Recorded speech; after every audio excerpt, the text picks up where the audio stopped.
मैं अलका ठाकुर हूँ और आप सभी का अलका मेडिकल क्लासेस में स्वागत है। आज हम बात करने वाले हैं हाइपोकैलेमिया के बारे में। हाइपोकैलेमिया मीन्स क्या होती है, जैसा आप बोर्ड पे देख रहे होंगे, हाइपो मीन्स लो और कैलेमिया मीन्स पोटेशियम, यानी कि बॉडी में पोटेशियम का लेवल अगर लो हो जाए। अब बॉडी में कहाँ पे लेवल पोटेशियम का लो होगी, बॉडी में ब्लड में पोटेशियम का लेवल लो हो जाएगी, उस कंडीशन को हम हाइपोकैलेमिया बोलते हैं।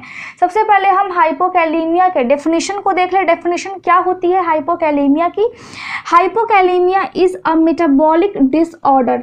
मेटाबॉलिक मीन्स फिजियोलॉजिकल डिसऑर्डर जो कि आपके बॉडी में होती है, in which potassium deficit in the body serum. Serum means blood, जिसमें पोटेशियम का लेवल बॉडी में डेफिसिट कर जाता है, पोटेशियम की बॉडी में डिफिशियंसी हो जाती है। बॉडी में कहाँ पे होती है? बॉडी में सीरम में होती है, यानी कि ब्लड में पोटेशियम का लेवल है वो अपने नॉर्मल लेवल से कम हो जाती है। अब बॉडी में पोटेशियम का नॉर्मल लेवल क्या है? बॉडी में पोटेशियम का नॉर्मल लेवल 3.5 से 5.0 मिली इक्विवेलेंट पर लीटर। ठीक है, ये इसकी सबसे हाईएस्ट लिमिट है 5.0 और सबसे लोएस्ट लिमिट क्या है? 3.5। अब बॉडी में पोटेशियम की लेवल लो हो गई है, बॉडी में पोटेशियम की डिफिशियंसी हो गई है, यानी कि 3.5 से बॉडी के ब्लड में पोटेशियम का लेवल लो हो गया है, उस कंडीशन को हम हाइपोकैलेमिया बोलते हैं। कॉजेस क्या हो जाते हैं लो पोटेशियम के, यानी कि हाइपोकैलेमिया के पोटेशियम के कॉजेस क्या हो जाते हैं? कॉजेस में सबसे पहला कॉज है पुअर या फिर इनएडिक्वेट डाइटरी इनटेक ऑफ पोटेशियम। अगर हम अपने खान पान में या फिर खाने पीने में पोटेशियम की मात्रा कम लेंगे तो बॉडी में जाहिर सी बात है कि पोटेशियम का लेवल लो हो जाएगा। दूसरा है excessive loss of potassium through kidneys.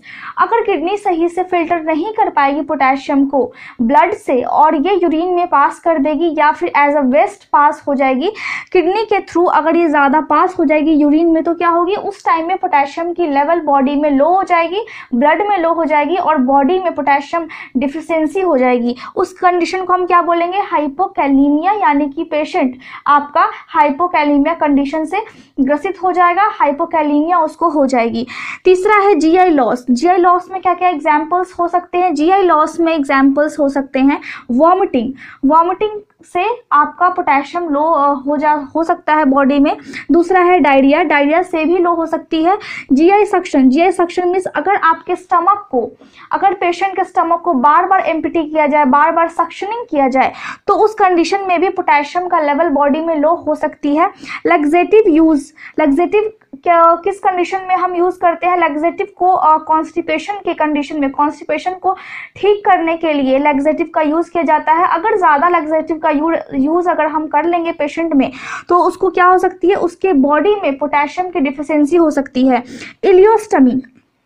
इलियोस्टमी for example, आपका अगर ये इंटेस्टाइन है,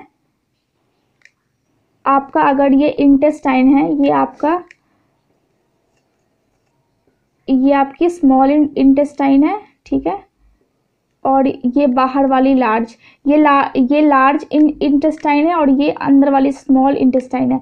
स्मॉल इंटेस्टाइन के सबसे लास्ट वाले, यानी कि लास्ट वाले कॉर्नर को हम इलियम बोलते हैं। इलियोस्टमी क्यों हम बोलते हैं? क्योंकि इसमें इलियम के पार्ट को हम कट करके रिमूव करते हैं, कट करके जो एक्सटर्नल एनवायरनमेंट होती है उसमें लाते हैं। अभी एक्सटर्नल एनवायरनमेंट में क्यों लाते हैं? इलियम को हम कट क्यों करते हैं इलियोस्टमी में? इलियम को हम कट इसीलिए करते हैं क्योंकि कॉलन और रेक्टम, कॉलन कहाँ से स्टार्ट होती है? ये इलियम लास्ट है जो कि लार्ज इंटेस्टाइन से अटैच होती है और यहाँ से फिर आपका लार्ज इंटेस्टाइन स्टार्ट होता है जिसको हम कॉलन भी बोल सकते हैं। उसके बाद आती है रेक्टम, यहाँ पे रेक्टम होती है, रेक्टम।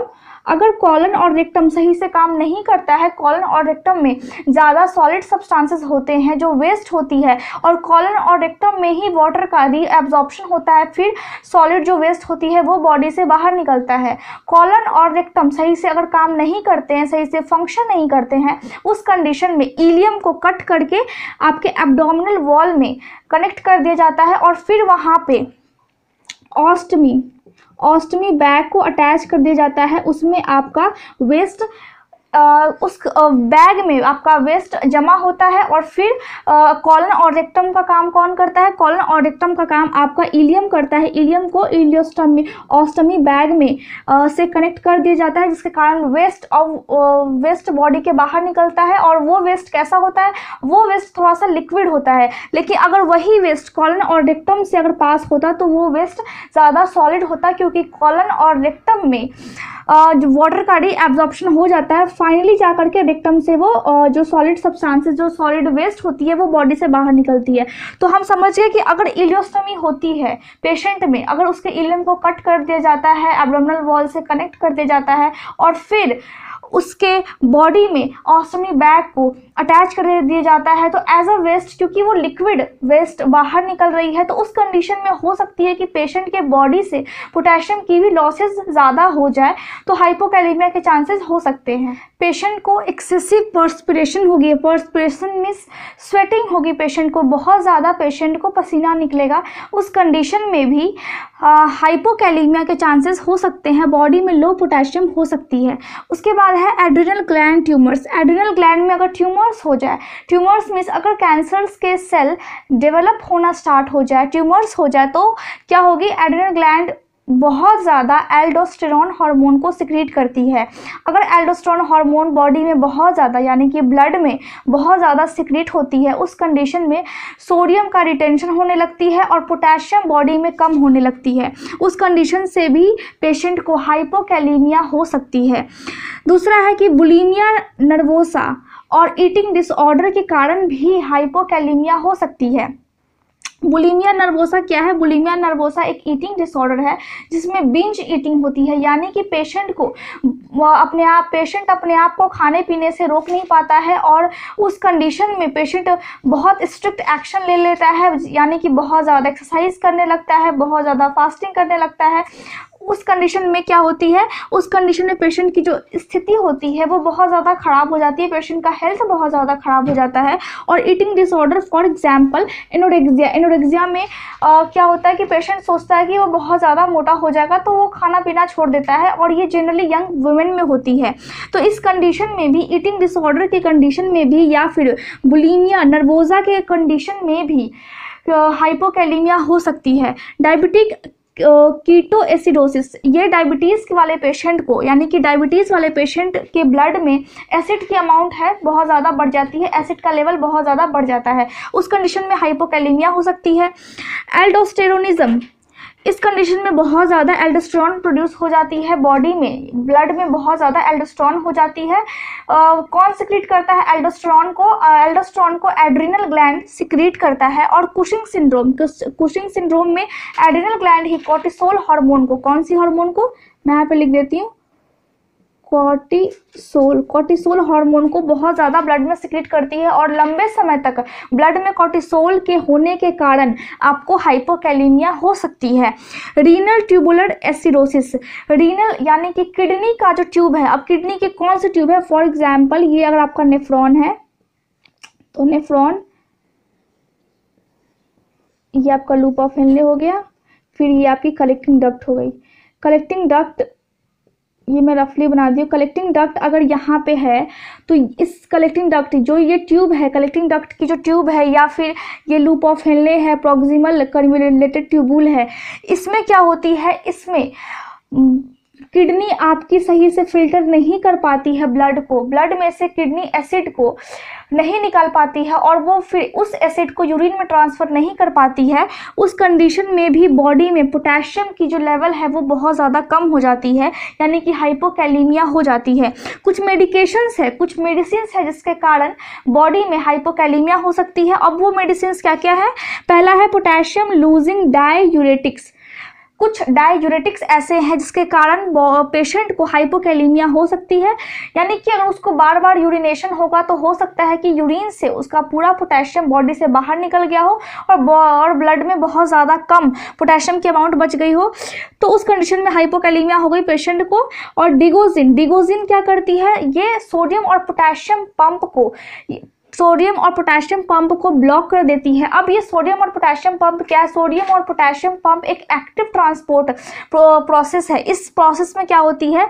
ये सेल है आपका ये सेल है, सेल के बाहर से फ्लूइड्स अंदर जाती है। अब सेल के बाहर से पोटेशियम बॉडी के अंदर सेल के अंदर से पोटेशियम बाहर आती है और सेल के बाहर से पोटेशियम सेल के अंदर जाती है।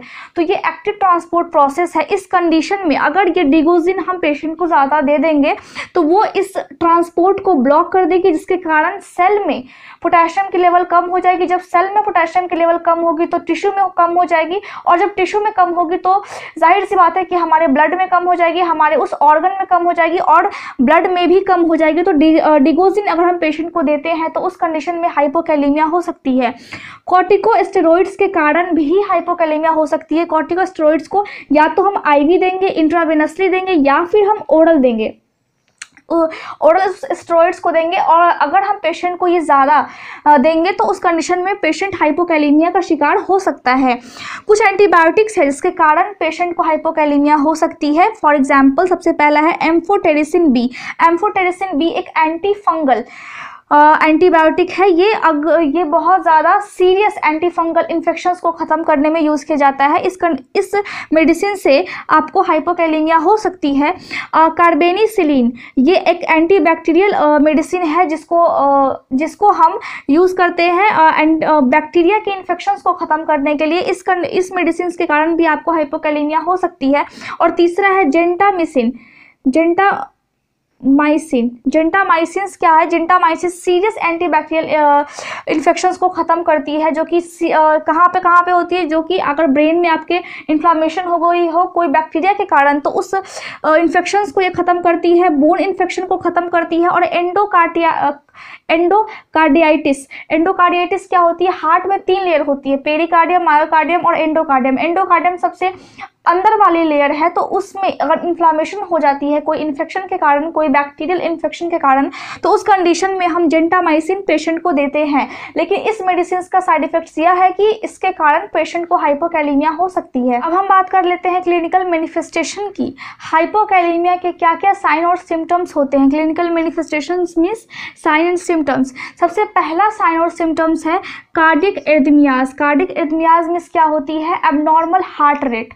हार्ट रेट क्या होगी पेशेंट की? हार्ट रेट या तो फास्ट हो जाएगी या फिर स्लो हो जाएगी। अगर पेशेंट की हार्ट रेट फास्ट हो जाती है तो उस कंडीशन को उस टर्म को हम टैकीकार्डिया बोलते हैं। अगर पेशेंट की हार्ट रेट स्लो हो जाती है तो उस टर्म को हम ब्रैडीकार्डिया बोलते हैं। तो cardiac arrhythmias means heart rate fast हो जाना, और dysrhythmias means abnormal heart rhythm.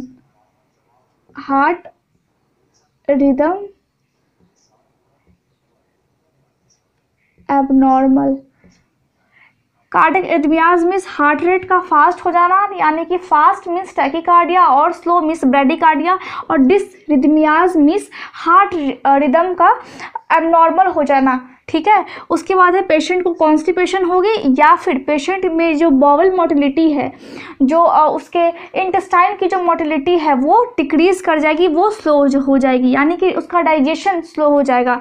Patient को फिटिंग होगी, यानी कि पेशेंट को थकावट महसूस होगी। एनोरेक्सिया होगी, उसे बहुत अधिक खाने पीने की बेचैनी होगी, वो खाना पीना पे कंट्रोल नहीं कर पाएगा, और अगर कंट्रोल करेगा तो वो बहुत ज़्यादा ही स्ट्रिक्ट एक्शन लेगा, या तो वो एक्सेसिव एक्सरसाइज करेगा या फिर वो बहुत ज़्यादा फास्टिंग करेगा, जिसके कारण उसका हेल्थ ख़राब हो जाएगा। नोजिया, उसको मितली आना, वॉमिटिंग, उसको उल्टी होगी। ऑर्थोस्टैटिक या पोस्चरल हाइपोटेंशन, पोस्चर चेंज करने पर पेशेंट का बीपी लो हो जाना। ठीक है, ये साइन एंड सिम्टम्स होते हैं हाइपोकैलेमिया के। हाइपोरिफ्लेक्सिया में पेशेंट की मसल्स लेस रिस्पॉन्सिव होती है स्टिमुलाई के। अब स्टिमुलाई कहाँ से आती है? स्टिमुलाई ब्रेन से आएगी, यानी कि ब्रेन उसको इंस्ट्रक्शन देगा कि उसके हाथ हिलाने हैं, उसको अगर हाथ हिलाना होगा तो वो ब्रेन उसका इंस्ट्रक्शन देगा। तो उस कंडीशन में पेशेंट जो करना चाहेगा वो तुरंत नहीं कर पाएगा। उसकी जो मसल्स होगी, हैंड्स की, लेग्स की हो गई, उसकी जो मसल्स होगी वो लेस रिस्पॉन्सिव होगी। पैरेस्थीसियाज मीन्स नंबनेस या फिर टिंजलिंग सेंसेशन होगी। नंबनेस मीन्स या तो पेशेंट को फील होगा कि उसका कोई पार्ट, उसका या तो हैंड्स या लेग्स, अक्सर हैंड्स, लेग्स और आर्म्स या तो सुन पड़ गया है, या फिर पिंस और निडल्स के सेंसेशन पड़ रहे हैं, यानी कि उसको पिंस और निडल सुई कोई उसको चुभो रहा है, ऐसी उसको सेंसेशन होगी, ऐसा उसको फील होगा। किस कंडीशन में? हाइपोकैलेमिया के कंडीशन में। पेशेंट को मसल्स क्रैम्प्स होंगे, मसल्स में उसको अकड़न महसूस होगी, पेन होगी, उस पेशेंट को दर्द होगी। पेन को मेडिकल टर्म में हम क्या बोलते हैं? माइल्जिया बोलते हैं पेन को मेडिकल टर्म में। उसके बाद स्पाज्म्स, उसकी जो मसल्स होगी वो वीक होगी और उसको वीकनेस होगी पेशेंट को। पॉलीयूरिया मीन्स पेशेंट बहुत ज़्यादा यूरिन पास करेगा। और नॉक्ट्यूरिया मीन्स पेशेंट को रात में फ्रिक्वेंट यूरिनेशन होगी, यानी कि रात में उसको बार बार यूरिन पास करने की ज़रूरत महसूस होगी और उसको बहुत ज़्यादा प्यास लगेगा, एक्सेसिव थर्स्ट होगी पेशेंट को। किस कंडीशन में? हाइपोकैलेमिया के कंडीशन में। पैरालिसिस में क्या होती है? पैरालिसिस में बॉडी जो एरिया है, जिस एरिया में पैरालिसिस मार देती है पेशेंट को, वो एरिया सुन्न पड़ जाती है, वहाँ पे ब्लड का फ्लो रुक जाता है, वहाँ पे सेंसेशन रुक जाती है। और वो किस कारण होती है? पैरालिसिस मेनली दो कारण से होती है। पहला है स्पाइनल कॉर्ड इंजरीज के कारण और दूसरा स्ट्रोक्स के कारण। अब स्ट्रोक्स में क्या होती है? स्ट्रोक्स में ब्लड का फ्लो ब्रेन तक नहीं पहुँच पाता है, जिसके कारण उस ऑर्गन में स्टिमुलेशन ब्रेन का नहीं पहुँच पाता है और वो ऑर्गन सुन्न पड़ जाती है, उसमें कोई भी फंक्शन नहीं होता है, तो उस कंडीशन को हम पैरालिसिस बोलते हैं। तो हाइपोकैलेमिया के ये भी सिम्टम्स है कि अगर हाइपोकैलेमिया सीवियर हो जाए किसी पेशेंट में तो उसको पैरालिसिस के कंडीशंस हो सकते हैं। उसके बाद है respiratory depression. Respiratory depression means hypoventilation. Hypoventilation में क्या होगा? हाइपोवेंटिलेशन में पेशेंट स्लो और इनइफेक्टिव ब्रीदिंग लेगा, यानी कि स्लो ब्रीदिंग लेगा, धीरे धीरे सांस लेगा। और इनइफेक्टिव ब्रीदिंग मीन्स ऑक्सीजन सही से नहीं ले पाएगा पेशेंट, अपने सांस के द्वारा पेशेंट के बॉडी में ऑक्सीजन नहीं जा पाएगा। उस कंडीशन को हम क्या बोलते हैं? रेस्पिरेटरी डिप्रेशन, जो कि हाइपोकैलेमिया का साइन और सिम्टम है। उसके बाद रैप्डोमायोलाइसिस। रैप्डोमायोलाइसिस में क्या होती है? मसल्स टिश्यू ब्रेकडाउन कर जाती है। मसल्स में की जो टिश्यूज़ है, टिश्यूज़ मीन्स अगर टिश्यू ब्रेकडाउन करेगी मीन्स सेल का भी ब्रेकडाउन होगा, तो सेल बर्स्ट कर जाती है, बहुत सारे सेल साथ में बर्स्ट करते हैं। तो उस कंडीशन में क्या होगी? उस कंडीशन में सेल में से एक प्रोटीन निकल जाएगी, ब्लड में डायरेक्ट मिक्स हो जाएगी और वो प्रोटीन का नाम क्या होगा? वो प्रोटीन मायोग्लोबिन प्रोटीन होगी। और इस प्रोटीन के ब्लड में मिलने के कारण हमारा किडनी डैमेज हो जाएगा, पेशेंट की किडनी डैमेज हो जाएगी। अगर पेशेंट का किडनी डैमेज हो गया तो सही से वो पोटेशियम को फिल्टर नहीं कर पाएगा ब्लड से और फिर वो यूरिन में जितना पास करना चाहिए नहीं कर पाएगा, और यदि अगर पास करेगा तो बहुत ज़्यादा पास कर पाएगा, क्योंकि जो किडनी है वो सही से काम नहीं कर रही है, किडनी डैमेज हो गई है। तो उस कंडीशन में हाइपोकैलेमिया हो सकती है। अब हम बात कर लेते हैं डायग्नोस्टिक इवैल्यूएशन की। सबसे पहले हाइपोकैलेमिया में पेशेंट के ब्लड में पोटेशियम की लेवल 3.5 से कम हो जाएगी। नॉर्मल कितनी है? 3.5 से 5.0 मिली इक्विवेलेंट पर लीटर। लेकिन हाइपोकैलेमिया में ब्लड में पोटेशियम की लेवल 3.5 से कम हो जाएगी। पेशेंट में मेटाबॉलिक एल्केलोसिस होगी, यानी कि ब्लड में जो एसिड का लेवल है, एसिड का जो पीएच है वो ज़्यादा हो जाएगा, टिश्यू में का जो पीएच है वो ज़्यादा हो जाएगा, वो एसिडिक हो जाएगी टिश्यू, तो मेटाबॉलिक एल्केलोसिस होगी, एसिड की मात्रा बढ़ जाएगी हाइपोकैलेमिया के कंडीशन में। पेशेंट का हम 24 आवर्स यूरिनरी पोटेशियम टेस्ट करेंगे, यानी कि चेक करेंगे कि यूरिन में के कॉन्सेंट्रेशन में पोटेशियम का कॉन्सेंट्रेशन कितना है 24 आवर्स में। अगर पेशेंट को हाइपोकैलेमिया है तो डायग्नोस्टिक इवैल्यूएशन में हम पाएंगे कि ईसीजी में चेंजेस है, क्योंकि पोटेशियम हार्ट के फंक्शन में बहुत ही इंपॉर्टेंट रोल प्ले करता है। अगर बॉडी में पोटेशियम ही नहीं है तो हार्ट का फंक्शन सही से नहीं होगा, और अगर हार्ट का फंक्शन सही से नहीं होगा तो अगर हम ईसीजी लेंगे पेशेंट की तो ईसीजी में हमें चेंजेस देखने को मिल सकते हैं और मिलेंगे ही। उसके बाद यह है किडनी फंक्शन टेस्ट करेंगे। किडनी फंक्शन टेस्ट में हम BUN यानी कि ब्लड यूरिया नाइट्रोजन, ब्लड में यूरिया की कितनी अमाउंट है वो चेक करेंगे, और क्रिएटिनिन चेक करेंगे। क्रिएटिनिन क्या है? ये जब एक बॉडी में कुछ एनर्जी प्रोसेस जब होती है, यानी कि कुछ प्रोसेस जैसे डाइजेशन हो गया, उसके बाद हम खाते हैं, डाइजेशन और डाइजेशन और मेटाबॉलिज्म के थ्रू एनर्जी बनती है, ATP बनता है, तो ये एक एनर्जी बन रही है बॉडी में। इस टाइप के प्रोसेस में क्रिएटिनिन एज अ वेस्ट बच जाती है, और इस किडनी क्या करती है? किडनी इस क्रिएटिनिन को यूरिन के थ्रू बाहर निकाल देती है। अगर बॉडी में क्रिएटिनिन है इसका मतलब है कि किडनी सही से काम नहीं कर रही है और पेशेंट को हाइपोकैलेमिया है। पेशेंट का हम ग्लूकोज लेवल चेक करेंगे। डायबिटिक पेशेंट है तो हो सकती है कि उसको हाइपोकैलेमिया है, क्योंकि डायबिटीज़ के कंडीशन में हाइपोकैलेमिया होने के चांसेस होते हैं। पेशेंट का मैग्नीशियम चेक करेंगे। मैग्नीशियम क्या करती है? मैग्नीशियम कैल्शियम और पोटेशियम के एब्जॉर्प्शन में हेल्प करती है। पेशेंट की मैग्नीशियम चेक करेंगे कि बॉडी में मैग्नीशियम की मात्रा सही से है या नहीं है। पेशेंट की कैल्शियम लेवल को चेक करेंगे और फॉस्फोरस लेवल को चेक करेंगे। इस तरह से हम पेशेंट का डायग्नोस्टिक इवैल्यूएशन करेंगे। हम मेडिकल मैनेजमेंट किस तरह से करेंगे हाइपोकैलेमिया का? सबसे पहले हमारा गोल क्या होना चाहिए मेडिकल मैनेजमेंट करने के टाइम में, कि हम पोटेशियम के लेवल को इंक्रीज करें, यानी कि डिक्रीज पोटेशियम लॉसेस, जिस कारण से पोटेशियम का लॉस हो रहा है बॉडी से, उस कारण को हम डिक्रीज करें। उसके बाद है रिप्लेनिशिंग पोटेशियम स्टोर्स। और रिप्लेनिशिंग का मतलब है कि भरपाई करें, जो भी लॉसेस हुई है पोटेशियम की बॉडी से, उस लॉसेस को हम भरपाई करें। हम कैसे कर सकते हैं उस चीज़ के बारे में हम सोचेंगे। तीसरा है determining the cause to prevent future episode. अब उस कॉज को, उस मेन कारण को हमें निर्धारित करना है ताकि फ्यूचर में ऐसे कंडीशंस पेशेंट में ना आए। ये हो गई हमारे गोल्स कि हमें क्या क्या गोल्स को ध्यान में रखना है। ट्रीटमेंट हम कैसे करेंगे? ट्रीटमेंट में हम अगर माइल्ड और मॉडरेट हाइपोकैलेमिया है पेशेंट को, तो पेशेंट को हम पोटेशियम सप्लीमेंट्स देंगे बाय माउथ, यानी कि बाय ओरल। पेशेंट्स में अगर सीवियर हाइपोकैलेमिया है तो हम पेशेंट को आईवी देंगे, यानी कि इंट्रावेनसली हम पेशेंट को मेडिसिन प्रिस्क्राइब करेंगे। वो हम डॉक्टर से कंसल्ट करके प्रिस्क्राइब करेंगे, वो हम खुद से नहीं दे सकते हैं। अब पोटेशियम और इंट्रावेनसली हमें कितना देना है? 40 से 80 मिली इक्विवेलेंट पर लीटर डेली हम पेशेंट को दे सकते हैं, इससे ज़्यादा हमें नहीं देना है।